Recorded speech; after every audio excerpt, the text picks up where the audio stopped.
लेकिन इसी बीच में विपिन शर्मा जी भी हमें ज्वाइन कर चुके हैं स्टूडियो में, इस वक्त वो मौजूद है। लेकिन उससे पहले मनोज यादव जी आपके पास आते हुए, ये किस तरीके का रवैया विपक्ष तैयार कर चुका है और क्या इसी बात की उम्मीद अब जनता को रखनी चाहिए कि चाहे मॉनसून सत्र हो, शीतकालीन सत्र हो या आने वाले बजट सत्र में हम देखेंगे इसी तरीके से विपक्ष सिर्फ हंगामा करता रहेगा और विपक्ष की जिम्मेदारी जो होती है सदन में बैलेंस आउट जो जिम्मेदारी होती है उसकी, उससे वो बच जाएगा? सिर्फ हंगामा होने की प्रथा क्या इसी तरीके से जारी रहेगी और जनता मुंह ताकते रह जाएगी कि अरे हमसे जुड़े मुद्दों पर चर्चा ही नहीं हुई?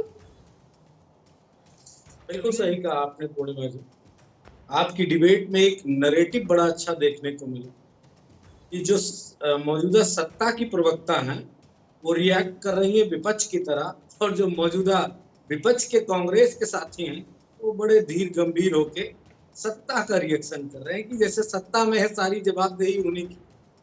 और अनुजा जी, अरे गजब, क्या बात करी, लगा ही नहीं कि वो सत्ता की प्रवक्ता है, महसूस ही नहीं होने दिया। इतनी बुलंद आवाज में सत्ता बोलती है क्या? इसका मतलब जवाबदेही और जो आपकी रिस्पॉन्सिबिलिटी है उसको बीच जवाब देने बैठो, यहाँ पर ड्रामा मत कीजिए, जवाब दीजिए। ड्रामा तो कर रही थी आप अभी और हम देख रहे थे बड़े प्यार से। मनोज जी पर्सनल मत होइए, मनोज जी पर्सनल मत होइए प्लीज, सवाल का जवाब अनुरोध है पूर्णिमा जी, अनुरोध है आप डिबेट अगर कंडक्ट करा रही तो इनको बीच में टोकिए कि हमारे बीच में। सर फिर आप इंडिविजुअली मत जाइए ना, मेरे सवाल का जवाब दीजिए फिर। क्यों सरकार के प्रवक्ता पे सवाल उठा देने में आपको इंडिविजुअल लगता है? नहीं, क्या करें, गुलामी करें? आप कुछ मत करिए, आप सिर्फ मेरे सवाल का जवाब दीजिए। आप मत करिए ये, आप मेरे सवाल का जवाब दीजिए मनोज यादव जी। बीजेपी ये चाहती है, बीजेपी एनडीए घटक दल ये चाहते हैं कि बीजेपी जो विपक्ष के सांसद है वो गुलामों की तरह। अरे सर तो आप कठपुतली बन क्यों रहे हैं? कठपुतली मत बनिए ना, की तरह रिएक्ट करते हैं। उनकी इच्छा को धराशायी कर दीजिए, मत बनिए कठपुतली। फिर क्या हुआ, मैंने तीखा तीखा बोलना शुरू किया, आप भी टोकने लगे मुझे। अरे अभी तक सुनने तो कम से कम सुन तो लीजिए थोड़ा सा। मनोज यादव दूसरे टाइप के प्रवक्ता है ना, हम उस टाइप के नहीं है कि हम सत्ता वाली बात करते नजर आए कांग्रेस की तरफ। सर अपनी बात तो करिए मनोज यादव जी, अपनी बात तो कीजिएगा। मैं ये कहना चाहता हूँ सदन के संरक्षक कौन है? राज्यसभा, लोकसभा, स्पीकर महोदय और सभापति महोदय।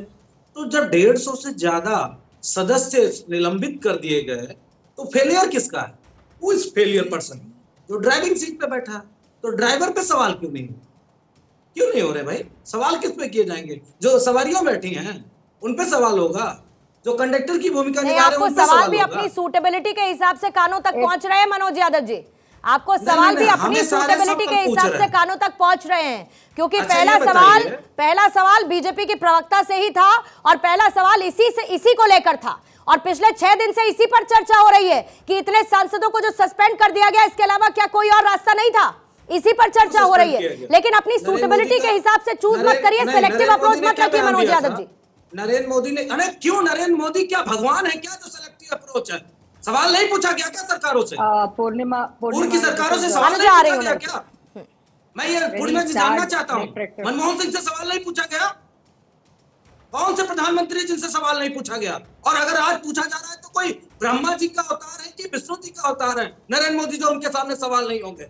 डरते हैं, डरपोक है गृह मंत्री, डरपोक है देश के प्रधानमंत्री जो विपक्ष के सवालों का जवाब नहीं दे पाते। अपनी स्क्रिप्ट लेके आएंगे और पढ़ के चले मतलब आप ये कह रहे हैं कि संसद के अंदर आप लोग नियम कायदे कानून से नहीं चलेंगे? कौन सा कानून? जब कानून सरकार नहीं तो कानून पढ़ाइए, फिर कौन सा कानून है तो पढ़ाइए पहले कि कानून क्या कहता है, रूल बुक क्या कहती है, पहले पढ़ लीजिए ना मनोज यादव जी, होमवर्क कर लीजिए ना थोड़ा सा। सर मुझसे पूछने की बजाय होमवर्क कर आइए पहले, कौन सा रूल, कौन सा नियम बताना पड़ेगा क्या आपको? अलग टाइप के प्रवक्ता है, अभी आप कह रहे थे, तो अलग टाइप के प्रवक्ता पढ़कर आते हैं ना सर। इसी तरह बात करता तो मुझसे मत पूछिए कि नियम क्या कहते हैं, पढ़कर आइए पहले। बीजेपी की हम नहीं करते हैं सर, पढ़कर आइए ना नियम, बीजेपी से पढ़कर आइए नियम।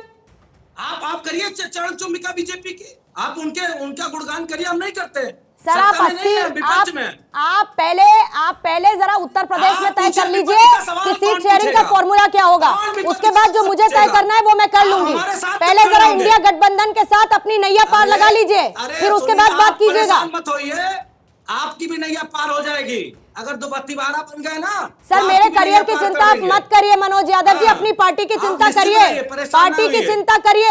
ये भी मैं नहीं कह रहा पता हूं, विपक्ष गठबंधन के किसके साथ साथ खड़ी कब होंगी। रखना है और कब तोड़ देना अब है, इसलिए उसकी चिंता गुलामगिरी करिए। कब बंद होगी? पीडीए मीडिया पीडीए की कर करके गुलामगिरी आप कब लोग बंद पता होगी? नहीं कौन सा कब पीडीए बंद कर रहे होगी हैं। मीडिया की गुलामगिरी? हमारे साथ कब खड़ी नजर आएंगे? मनोज यादव जी रुकिए, 150 हो गया सांसदों आपका। के साथ कब मनोज खड़ी यादव जी होगी? हो गया। हाँ, हो गया। नहीं नहीं ये सब नहीं हमारे सुनूंगी मैं। सवालों का जवाब नहीं आया। अब विपक्ष के साथ खड़ी होगी विपिन आप। शर्मा जी, आपको डिबेट में लाते हुए जरा ये बताइए कि इस पूरी कार्रवाई के दौरान, और उसके बाद अनुजा आपसे मैं काउंटर लूंगी। नहीं सर, अगर इस तरीके से बात कीजिएगा तो नहीं आऊंगी आपके पास में, नहीं आऊंगी आपके पास में अगर इस तरीके से बात कीजिएगा। पहले जरा एक लिमिट तय कर लीजिए कि कहां तक आपको जाना है और कहां पर रुकना है। नहीं आऊंगी मैं आपके पास मनोज यादव जी, इस तरीके से बात कीजिएगा तो। राजनीतिक विश्लेषक मैंने कहा कि तय कर लीजिए आपकी सीमा क्या है और कहां तक मर्यादा रखनी है, उसके बाद बैठिएगा डिबेट में सब। विपिन शर्मा जी, जिस तरीके से सदन की कार्रवाई चली है और जिस तरीके से विपक्षी सांसदों का निलंबन हुआ, 146 तक संख्या पहुंच गई। दूसरी तरफ बहुत सारे ऐसे बिल थे जिन पर चर्चा होनी थी, बहुतों पे नहीं हो पाई। 74% प्रोडक्टिविटी, विपक्ष का हंगामा और उस पर उनका निलंबन, जो कार्रवाई की गई है। अब जरा ये बताइए कि ऐसे में सदन की प्रोडक्टिविटी क्या 74% से ज्यादा नहीं होनी चाहिए थी? जब जनता से जुड़े मुद्दे हैं, जब शीतकालीन सत्र है और उनसे जुड़े मुद्दों पर चर्चा करने के लिए सदन बैठता है, नहीं होनी चाहिए थी क्या चर्चा? पूर्णिमा जी, आज का मुद्दा बहुत गंभीर है, ये ज्वलंत मुद्दा है, क्योंकि हम लोग एक तरफ बात करते हैं, लोकतंत्र की दुहाई देते हैं, संविधान की दुहाई देते हैं। मैं दोनों पहलुओं को, सिक्के के दोनों पहलुओं को उजागर करूंगा इस चर्चा में, ताकि दर्शकों तक एक अच्छी बात पहुंचे। देखिए, सर्वप्रथम है कि जनता जो जनार्दन होती है, बोलने में बड़ा अच्छा लगता है कि जनता जनार्दन है, हम जनता के हित के लिए खड़े हैं, जनता के रहनुमे में। लेकिन जब लोकतंत्र के महापर्व में एक आम आदमी अपने कंफर्ट जोन से बाहर निकलता है, किस उम्मीद में निकलता है? वो इस अपेक्षा में निकलता है कि जनता के नुमाइंदे, जनता के प्रतिनिधि, जिनको वो रोल मॉडल समझता है, आदर्श समझता है, जिनसे वो उम्मीद लगा के बैठता है कि ये लोग कुछ अच्छी नजीर पेश करेंगे, कुछ अच्छी मिसाल कायम करेंगे, उनके अधूरे सपने पूरा करेंगे, वहां पर कितना हताश महसूस होता होगा। आज अगर संसद के कार्रवाई ठप है इस समय और गतिरोध कायम है, बरकरार है, तो किसका नुकसान है? एक आम आदमी जो टैक्स देता है, एक टैक्स पेयर का। और सबसे बड़ी बात है कि यहां पर मुद्दा क्या है? अगर देखिए, मुद्दे की अगर हम गहराई तक जाएंगे तो पूरा ट्रेल समझना पड़ेगा कि यहां पर हम अगर फेक नैरेटिव सर्व करते हैं। मैं दोनों बात करूंगा। देखिए, विपक्ष, ये लोकतंत्र की खूबसूरती है कि विपक्ष मुकम्मल तरीके से अपनी आवाज उठाए, उनकी आवाज दबनी नहीं चाहिए। और यहां पर अगर वो सरकार की खामियां उजागर करते हैं, बिल्कुल बहुत अच्छी बात है, सरकार, हम विपक्ष के साथ कंधे से कंधा मिला के खड़े हैं। लेकिन यह भी समझना है कि यह कहां की बात है। डिसेंट के लिए बिल्कुल स्कोप है कि आप विरोध करें वहां पर, और आपको सवाल पूछने का हक है कि आप जो ये सिक्योरिटी ब्रीच हुआ, आप बोलते हैं 5 लेयर सिक्योरिटी है, 7 लेयर सिक्योरिटी है, जितनी भी लेयर की सिक्योरिटी थी, ये बहुत बड़ी घटना है। लेकिन साथ साथ आप दूसरी तरफ ये बोलने लग जाएं कि कोई भगत सिंह था या आक्रोशित थे। जनाब, ये समझना पड़ेगा कि आप शहीद भगत सिंह का नाम ऐसे खराब करेंगे? हम लोग तो उनको हमेशा जिंदगी भर याद करेंगे, नमन करेंगे, सलाम करेंगे। या बोलने लग जाए कि ये आक्रोश करने, ये अपना विरोध करने का एक नया तरीका, नया फॉर्मूला आपने निकाल दिया कि आप अगर विचलित हैं या आप सरकार की नीतियों से इत्तेफाक नहीं रखते, तो यहां पर कहीं आपको लगाम लगानी पड़ेगी। और दूसरी बात, मैं एक बात जरूरी चाहता हूं चर्चा में आए कि अगर क्या चाहते हैं कि यहां पर पहले भी जितने भी सदन हुए या कार्रवाई करने चाहते थे, बार बार सरकार की तरफ से उनके नुमाइंदे आगे आते थे, बोलते थे कि संवाद की प्रक्रिया को चलने दीजिए, वो सिलसिला रुकना नहीं चाहिए, एक क्लोज डोर पॉलिसी से काम नहीं बनेगा। तो वहां पर गतिरोध किसकी वजह से हुआ? कौन बार बार बहिष्कार करके बाहर वॉकआउट कर जाते थे? तो ये भी देखिए, जनता के सामने जग जाहिर है, इसको आप बात को इसको नकार नहीं सकते।